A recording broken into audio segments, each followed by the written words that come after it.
Hello, my friends, and I hope you're having a lovely day. I have decided to go ahead with the good, the bad, and the ugly for this Sunday because there's a few things to cover, and we're still going to hit Helldivers anyway. Might as well, you know. I'd like to give people a little bit of good news at some point this week. So on that Park Place, we have No Rest for the Wicked. CEO Thomas Mahler rebukes consultant Alexander Brazzi, who attempted to justify DEI hiring practices. He was fired. Thomas Mahler, CEO of Moon Studios GmbH, which is developing No Rest for the Wicked, rebuked game designer and consultant Alexander Brazzi, who attempted to justify DEI hiring practices. In response to a lengthy thread justifying DEI practices by War Dog Studios CEO Jade Law, Brazzi posted, "Yeah, it would help if people understood. Effective DEI is about helping people who historically didn't have the network to get eyes on their work to have a chance due to their equal skill. The whole merit smearing is so banal, presumptuous, and out of touch with reality." Frowny face. Mahler responded to Brazzi's comments and rebuked him in a comment on this author's coverage of Brazzi's original comments on the Trent Report YouTube channel. "This person is not affiliated with Moon Studios in any way whatsoever anymore," Mahler wrote.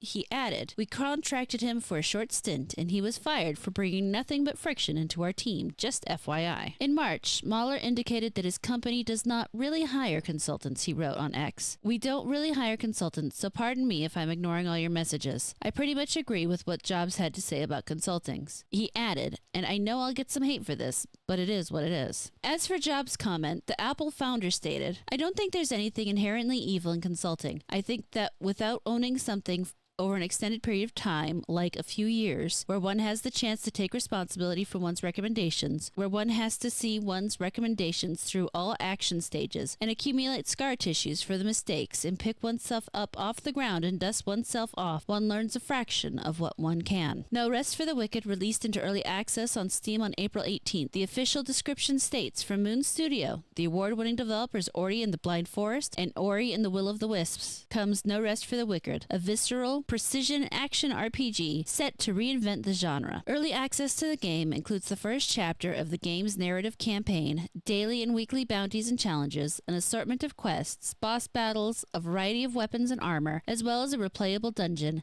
and the purchasing and furnishing of a home. The game is expected to include 4-player co-op multiplayer, an expanded story, more maps, farming, as well as more bosses, weapons, armors, items, bounties, and challenges. I will say it's a game I've been interested in looking into, more so now that they're talking about the getting rid of the consultants and not really believing in consultants, and having played Ori and the Will of the Wisps and Ori and the Blind Forest both. They were excellent games, well put together, very fun. They were side scrollers, but the story was excellent. So I have hope for that game. I just haven't decided to pick it up or not yet. Unfortunately, I did notice it is being published with PlayStation, so with this whole well, not with PlayStation, but on PlayStation, I suppose I should say. But with the whole current issue, which we'll get into in a second, I worry. I want to see if somehow it crops up in regards to then you needing a PlayStation account for that game. I imagine if there's crossplay, you will. But if it's not mandatory, the way Helldivers has pushed it, maybe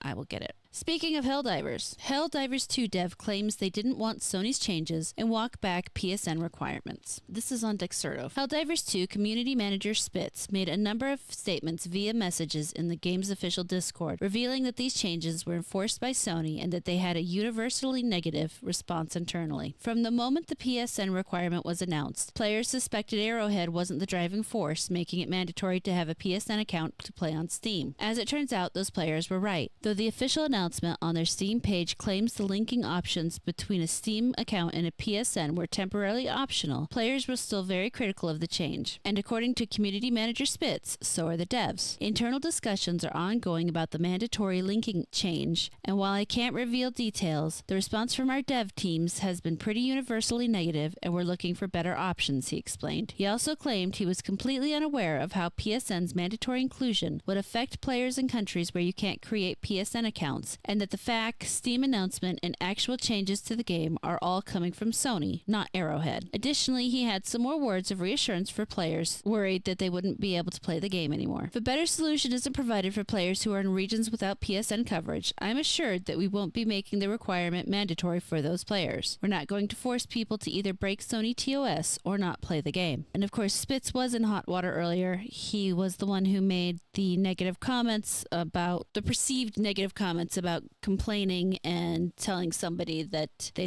he thought they were leaving and changing the review. He did go on to apologize, saying that nobody should feel bad for me, to be honest. I let the negativity get under my skin and gave a few people attitude. That's on me. I completely understand why people are upset at the required account linking. I'm not thrilled about it either, and my suggestion to people to change their reviews to negative was completely genuine. There are good and bad ways to express discontent, and coming after the devs and moderators in here isn't the solution and won't get this decision changed, he explained. He continued, people are emotional, and rightfully so. Many of them won't be able to play the game anymore. It sucks. I'm not trying to attack anyone for being displeased with the change. I'm just trying to protect my team for the backlash, so I jumped on the grenade. Which it's nice to see them apologize, and I do hope that this is true. Now, the problem I have with this is that if you watched my video yesterday, there was a comment, a tweet from one of their community managers who basically said that Arrowhead did want it to help with banning and that sort of thing, legal things, for example, that was pointed out, which I was very curious about that statement, saying that being attached to Sony PSN would help with legal issues in regards to banning people. But I wonder if maybe she's misunderstanding the information that they were given.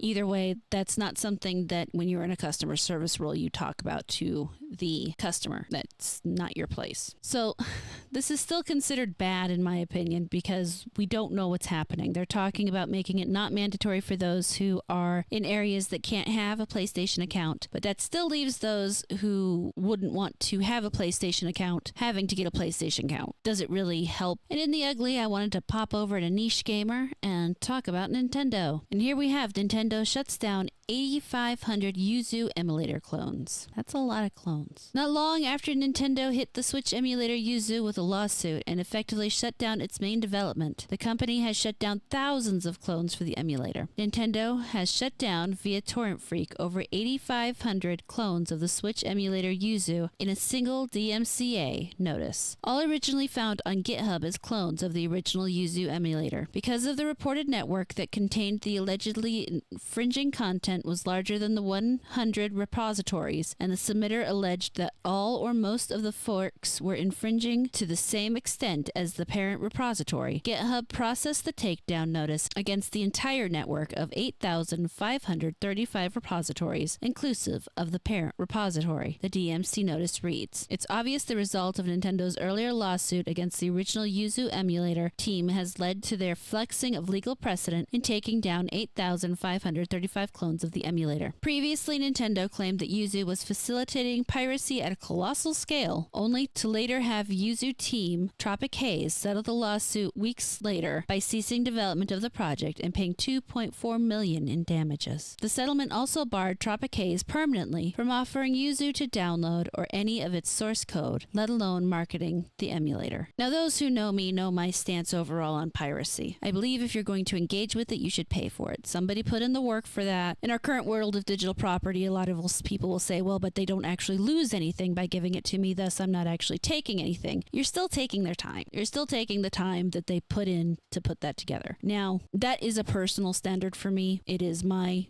personal belief. If you don't feel that way, it's just how I feel about it. I, however, do have caveats for the situation. If you can't find somewhere to legally buy something, I don't think there's anything wrong with pirating it, because at this point you have put in an honest effort to attempt to give somebody the money for their time. They don't want to take the money, so obviously, it's not going to hurt them if you do, because they have decided that they don't want to sell it, and it's unlike stealing somebody's painting off their wall. You aren't actually leaving them with nothing in the end. And this especially goes in terms of game preservation. There are so many games out there that have been lost because there's just no copy of them. You'll never see it again. You'll never be able to play it because nobody thought to save it somewhere where it might last forever. It was instead on a disk somewhere, and that disk is God knows where. And that's going to keep happening.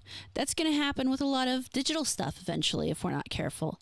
Having these things, being able to back them up, especially back them up as physical copies as well as digital, is the only way we can really preserve these things. Unfortunately, shutting down Yuzu has made a lot of games that were previously playable unable to have. You can't play them.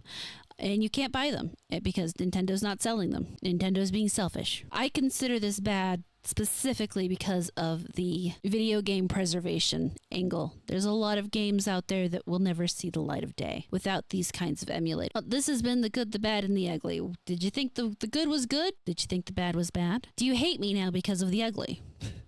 I probably will get a bit of pushback on that piracy thing, but you know, that's how I feel, and I don't hold it against you if you feel differently. I want to be very clear on that. But let me know in the comments. Should I play No Rest for the Wicked? Do you believe that Sony is the driving force behind the PSN thing for Helldivers, or do you think Arrowhead had something to do with it? I mean, there's conflicting information there. Do you think the Yuzu emulator is an issue? Let me know. Thank you so much for watching this video. I really hope you enjoyed it. Please like, comment, subscribe, and turn on the notifications. If you really liked it, you can feel free to share it around, and I will catch you later.